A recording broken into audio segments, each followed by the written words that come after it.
Welcome to the Songwriter Theory Podcast. I'm your host, Joseph Vidala, and we're going to talk about music theory, lyric writing, creative productivity, inspiration, and more. I'm super excited to have you here, so let's dive into the episode. So today, we are going to talk about, on this very exciting podcast, we're going to talk about major and minor chords. So it's going to be fairly short because I know I've taken up a lot of time in some of the last podcasts that I've been doing. Some of them I noticed, I think a couple even went over 30 minutes. And really my goal here is to try to keep it around 15. My goal is Monday morning, you should be able to commute to work, listen to the podcast, be invigorated to go songwrite that week. And hopefully for it to start your Monday off well and start your week off well. So today we're just going to go over major and minor chords and what they are and what they're made of and the difference between them. And next week is going to also be fairly short, except that time we're going to tackle augmented chords and diminished chords. So you've probably heard of chords and harmony, but you might not know exactly what major and minor chords are. So what makes those two different? And the short answer is they both have a perfect first and a perfect fifth. So they both have that. They have a perfect first and perfect fifth. So for example, for a C chord, it would have a C and a G. So both have this, whether C minor or C major. The only difference is the third. So a major chord has a perfect first, a major third, and a perfect fifth. And then a minor chord has a perfect first, a minor third, and a perfect fifth. It's the only difference. So the first and the fifth are the exact same, but the third goes down one semitone from a major third interval to a minor third. So the only difference is that third. So one way to think of it is obviously the way that I just described it, which is that major third versus minor third. And if you haven't heard it, I would recommend going back a couple podcasts and listening to the podcast that is out on intervals. That will be very helpful for you. Although I am going to go briefly over what exactly major third and minor third mean again in a little bit. And the other simpler way is when you think of a minor third, it's a major third that just has the third flattened. In other words, the third is just down one semitone. It's down one half note. Or another way is down exactly one key on a piano or one fret on a guitar.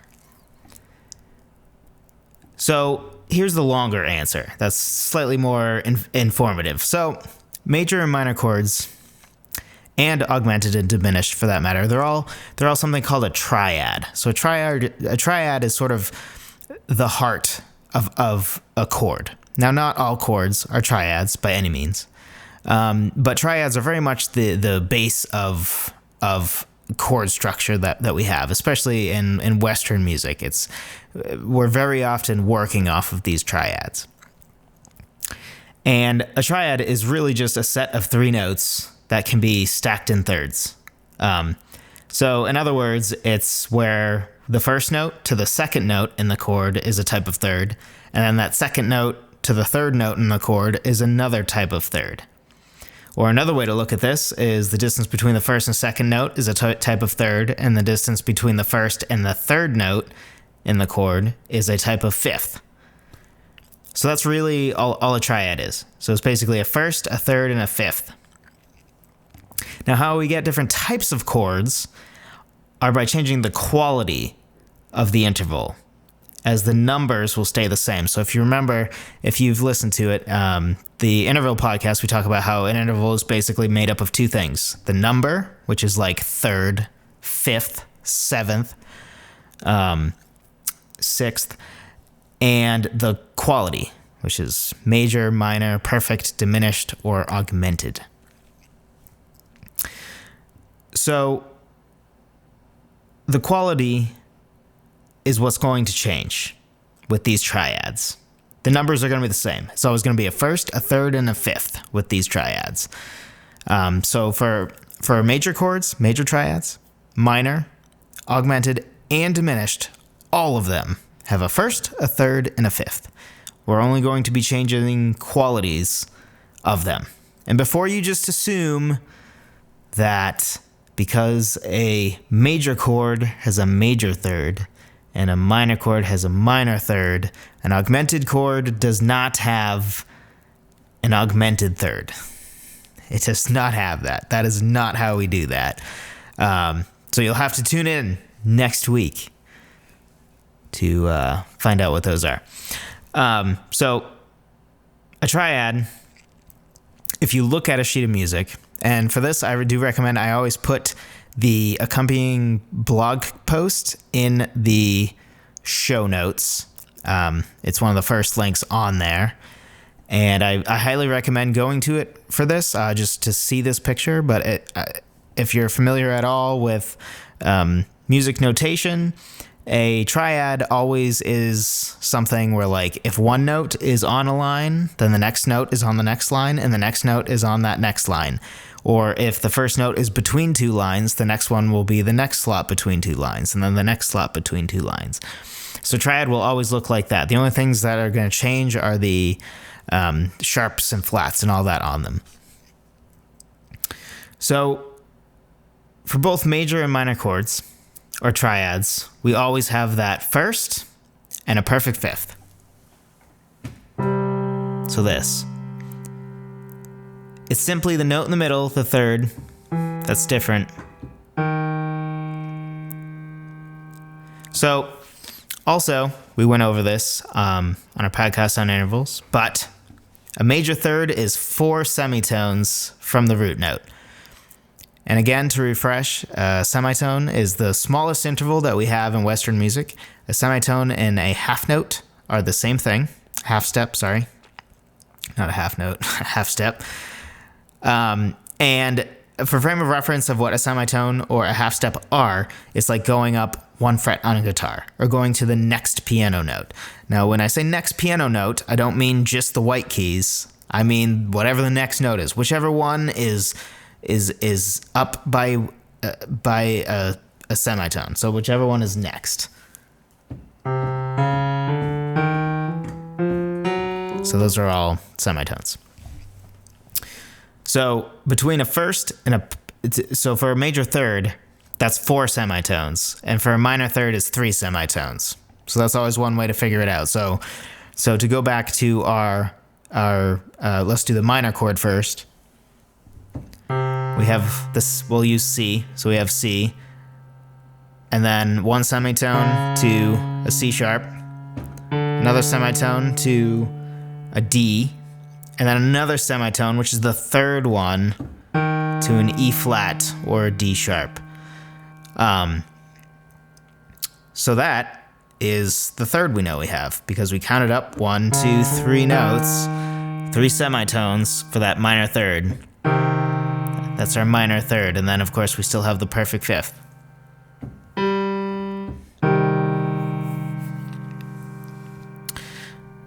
So, for a major chord, we just raise that third. It's 4 semitones. So, C, C sharp is 1 semitone, D, D sharp or E flat, and then E. So that's our major third at the fifth, and now you have your major chord. And then perfect fifths are always 7 semitones away from the root. So 1, 2, 3, 4, 5, 6, 7. And both major and minor chords, again, have that perfect fifth. So, now you'll notice that for the C minor chord that I just went over, so we have the C and a G, That's your fifth. And you'll remember I went up to what I called D sharp or E flat, which is the same note. D sharp and E flat are the same. That's our third. That's our minor third. Now, because we know that a triad is always, always, always a first, a third, and a fifth, because of that, we are going to refer to this as an E flat. Because we know that there needs to be a first, which is C, and then a third from C. Can't be a D, right? A D would be a second because D comes right after C. So it has to be some sort of E. So we're going to refer to it as an E flat, not a D sharp. Just because we know that we have a first, a third, and a fifth. So we're going to refer to that third as an E flat. Because a D sharp is a form of second. Even though technically it is the exact same note. It's just how we look at it. It's how we reference it. And we'll get a little bit more into that later as we get a little more into the weeds of music theory and really drill deeper. But for today, I said I wanted to keep it short, so that's all I have for you. And next week, I don't usually talk about what next week's going to be, but because it's sort of a two-part series, next week is going to be going over augmented and diminished, which are a little less prevalent, but still useful for sure to know. And so since this has been so short, I also will take this time to let you know that I'm going to be coming out with another free guide really soon, and it's going to be on music theory because I've noticed that the music theory podcasts are the most popular so far, to the point that I believe all 5 of my top 5 most downloaded podcasts are all music theory ones. Or it's something where 4 of the 5 are music theory, and then the 6th one is also music theory, but the 5th one is, I don't know, something like lyric writing. But there's been a pretty clear leaning towards everybody wanting to learn about music theory. So because of that, I'm going to do this guide on music theory. So I'm going to try to really put all of these bits of music theory that I've given you guys in the podcast and that I'm going to be giving you, and really put it together in one really nice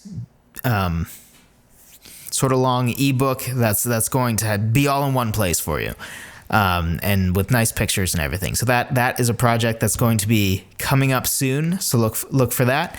And if you haven't, please subscribe to this podcast and give it a share. Share it with somebody that you know will find it useful.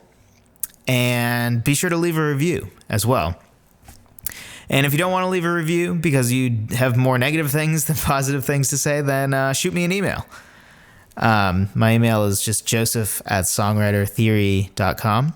And also shoot me an email if you specifically want me to talk about anything music theory and music and songwriting and lyric writing and all of that stuff, or creativity in general. Just shoot me an email and I would be happy to talk about that because I'm here to help you out. Thanks for listening to the Songwriter Theory Podcast. Be sure to subscribe and tell a friend. If you want to jumpstart your songwriting, be sure to download my free guide on 10 proven ways to start writing a song at songwritertheory.com/free guide.